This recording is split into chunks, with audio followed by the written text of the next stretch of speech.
Dear Evan Hansen is a bad movie with an awful message. It was advertised as inspirational. Dear Evan Hansen is a musical love letter to all those who feel alone. But this story about loneliness, trauma, and loss is a perfect example of everything media gets wrong about mental health. The movie begins when one teenager takes his own life, but the story is really about the kid who exploited that tragedy for popularity, fame, and a chance to date his dead classmate's sister, the title character, Evan Hansen. The musical, both in its original stage production and the 2021 movie, makes Evan a symbol of hope. And I know they'll take you home. The character on a poster with a hashtag promising that it gets better. Dear Evan Hansen reinforces beliefs that hurt people who live with mental illness and people who have to make sense of life after someone they love dies. When I was a teenager, someone I love killed himself. I have strong feelings about songs, books, and movies that talk about suicide because I want there to be stories that help people who have to go through what I did. I love media that sincerely discusses mental health, and I love a good dark comedy that's honest about the fact that this is supposed to be funny, but things are going to get dark. But Dear Evan Hansen is neither of those things. It's a manipulative piece of storytelling that reinforces stereotypes that hurt people. Here's a warning because you should know that I am going to talk about some sad things, including what life was like after I lost someone I love. I won't go into graphic detail or tell you all of the painful parts of my own story because this isn't supposed to be a video about me. This is an open letter to the people who shape our culture. I'm only adding this disclaimer so that you know that this is sincere criticism. Dear Evan Hansen is a case study on what Hollywood, Broadway, and most of the media industry gets wrong about mental health. And to really dig into those problems, I have to tell you basically the plot of the whole musical, so spoiler warning. Dear Evan Hansen. Evan Hansen is a high school student. He's anxious. He's lonely. He feels like he is an outsider, watching other people live happier lives. On the outside, always looking in. Will I ever be more than I've always been? Evan has a cast on his arm for reasons we don't know yet. He really wants to make friends. And he really wants Zoe Murphy. Evan's therapist told him to write himself encouraging letters, and when he does, he keeps coming back to the thought of Zoe. Zoe has a troubled brother named Connor. Connor, in a moment of friendliness that the movie never explains but the plot needs to happen, signs Evan's cast. Then Connor finds Evan's letter with his sister's name in it. Yeah, that's mine. I'll just take it. Wait, I need that back. Connor Murphy's mother and stepfather here to see you. Connor took his own life.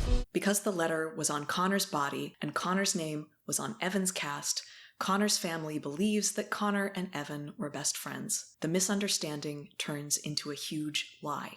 Evan fakes emails to make the friendship seem more real. I mean, I can't just show them one email. I want to show that I was, like, a good friend. He gives an inspiring speech at a school assembly wearing Connor's tie, given to Evan by Connor's mom, who does not want to believe that her son died angry and alone. Evan uses his lie to make Zoe fall in love with him. A classmate starts a charity called the Connor Project with Evan as the face of inspiration. When our hero finally has to admit that he was lying all along, we hear a song from Evan about how bad he feels. There were emails. You showed us emails. So I just stand here, sorry. We learn where Evan got that cast. He climbed a tree and jumped down. Even then, at what is supposed to be a moment of truth, suicide functions in the story as a plot device. Evan doesn't face any real consequences for his actions in the musical or in the movie. Focusing the story on someone with a barely explored, badly explained mental illness, and then making that character hurt others without learning anything, does what Hollywood and Broadway and media, and you get the idea, does best when telling a story about mental health. It makes stigmas even stronger. So there's my first problem with how media treats mental health. A lot of times, they make stigmas that already exist even worse. The way the stage musical portrays mental illness is irresponsible. The way Stephen Chbosky directed the movie adaptation makes the problems that already existed even worse. Have you been doing those letters to yourself with Dr. Sherman? I've been trying to. Evan is in therapy, and he's on medication, but that's research you can do by reading the first 3 paragraphs of a Wikipedia article. Therapy has not, apparently, given Evan the tools that he needs in order to live a better life or be considerate of the people around him. It only taught him to focus more intensely on his own feelings. That's not a helpful or an accurate message to send about therapy, that the whole point is just to trick yourself into feeling a little bit happier. Evan Hansen, as we see him in the movie, plays into a lot of powerful stigmas about people with depression and anxiety. Sorry. My name's Ben Platt. I am Evan Hansen in the film and previously in the musical of Dear Evan Hansen. A lot has already been said online about casting Ben Platt, who was 27 at the time of filming, to play a high school senior. I felt so relieved that somebody with such anxiousness could have so much love and connection. Now we have an opportunity to show it to a huge number of people that would never have been able to see it on stage. I'm very grateful for that.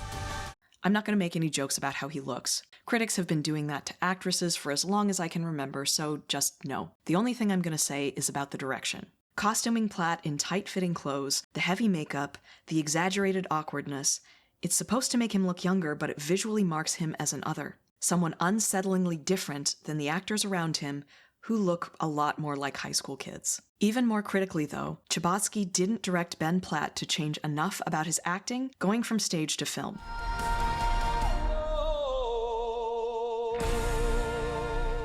On camera, his emotions feel exaggerated, artificial. It is hard to overstate just how off the performance feels. So there's a character with all the surface-level markers of mental illness, but he's somehow different.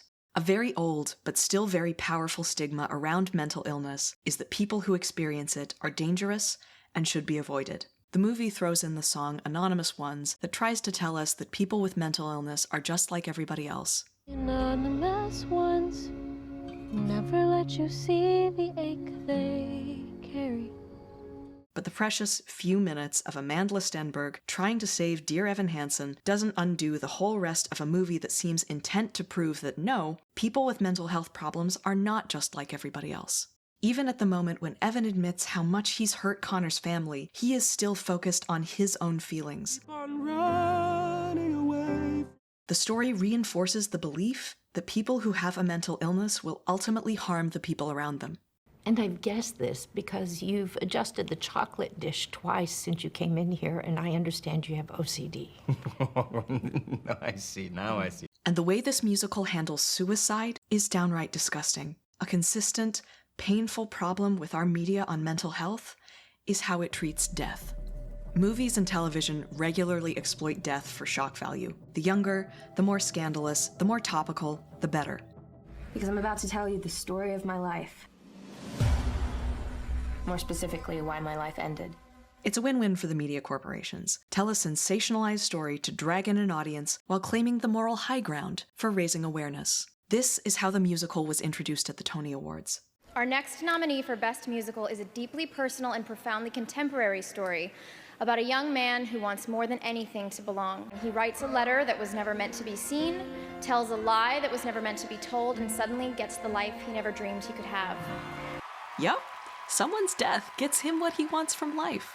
Evan's attempt on his own life is used by the writers recklessly to try and force the audience to forgive him.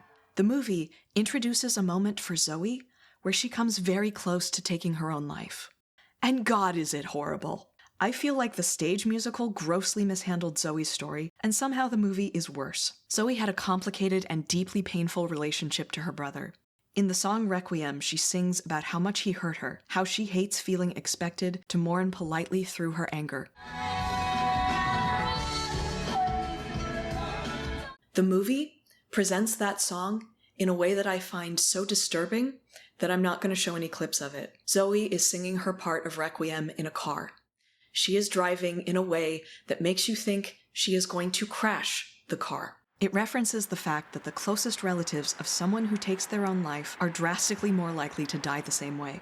And then the next time we see Zoe, she's having a nice scene in the kitchen with Evan. Is that the... Gluten-free apple pie? You bet. The movie summons up a bloody statistic and then does not reckon with it afterwards.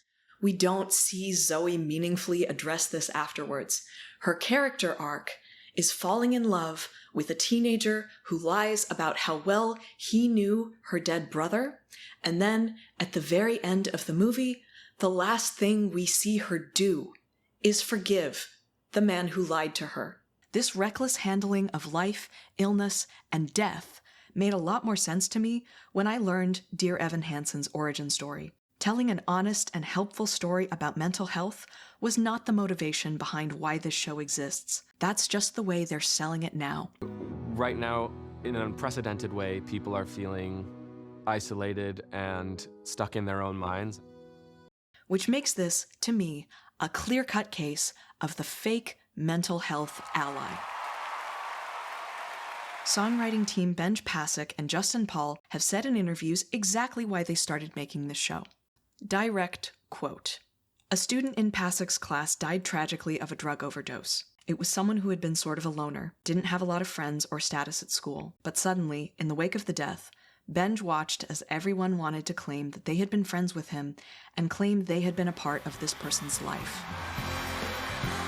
Dear Evan Hansen exists because grown men remembered that teenagers, one time, reacted to a tragedy in a way that adults found inappropriate in hindsight.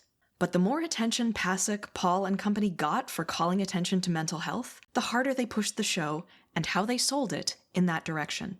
The Tony Award goes to Dear Evan Hansen. Not only did you originate the title role on Broadway, but you also won a Tony, Emmy, and Grammy for your performance.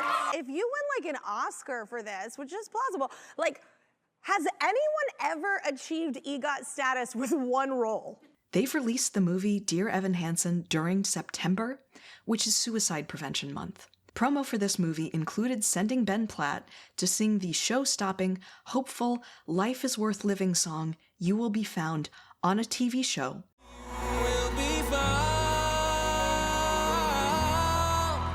Lit by golden light and surrounded by a forest, and yes, a forest, the same scene as where Evan tried to take his own life. They're using that for the promotional campaign.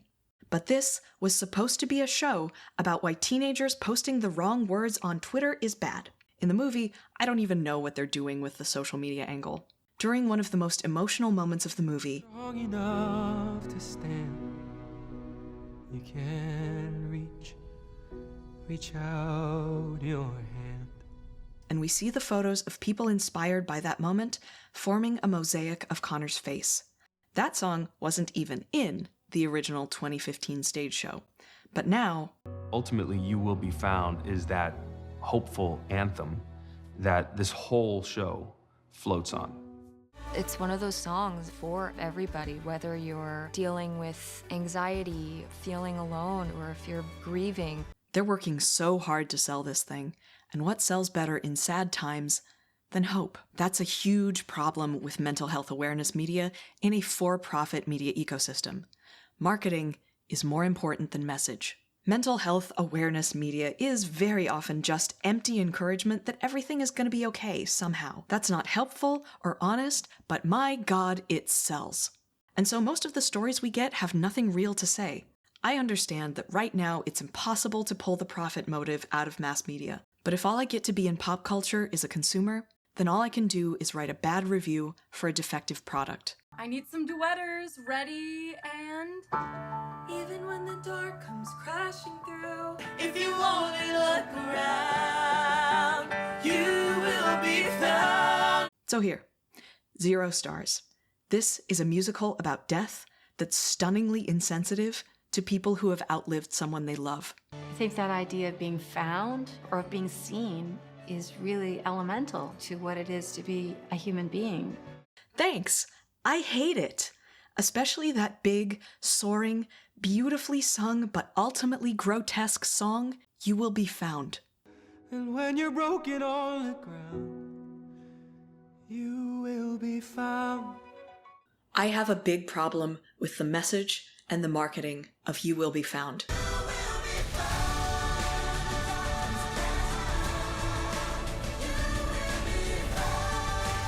It's the one they are putting on their commercials. It's what they turned into a hashtag on their poster. That song is a simplistic lie that is built to please award show judges rather than offer anything helpful to a person who is in a dark place. It sells itself as an anthem, but it is, at best, a hollow anesthetic. It's the most important song in the show, the one that Evan Hansen sings, remembering a dead young man who was never his friend, turning his deception into inspiration, saying empty words like, When the dark comes crashing through, when you need a friend to carry you. And when you're broken on the ground, you will be found. So let the sun come streaming in, 'cause you'll reach up and you'll rise again. Lift your head and look around. You will be found.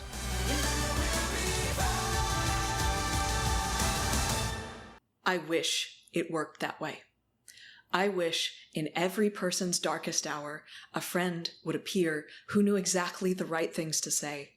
I wish that the sun would come streaming in, but a hug cannot cure an illness. It's a damaging message to send to people who are fighting their own battle with depression, anxiety, despair.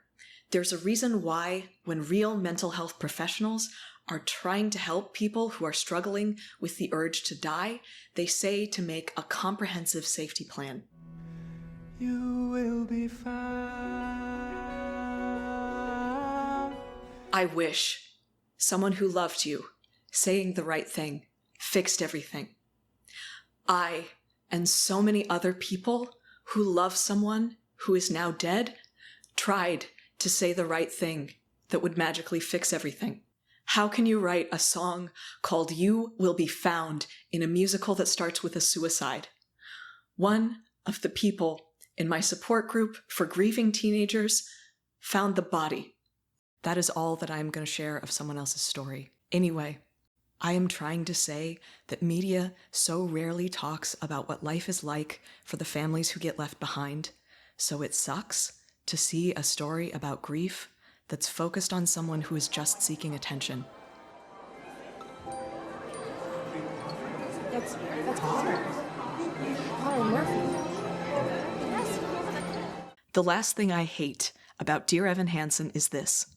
It's a story that promises to speak for those of us who have had our lives changed by illness, by despair, and by death. But I don't think what it accomplishes is speaking up for us. It's speaking over us, and it's telling us to shut up. This musical promised to start a conversation, but what it does best is enforce silence. This movie makes painful stigmas about death even stronger. Dear Evan Hansen focuses a story about death on someone who is exaggerating for attention. Tell us something. Please, Evan. End of May or early June, this picture-perfect afternoon we share. By putting a liar at the center of the story, the movie enforces the belief that grieving is attention-seeking. A lot of things came up in my grief support group, but an idea that kept coming up over and over again was feeling like we weren't allowed to share. I don't talk about the person I lost very much. It's rare, and it's only with the people I trust the very most. But I want to talk about him all the time. But I can't.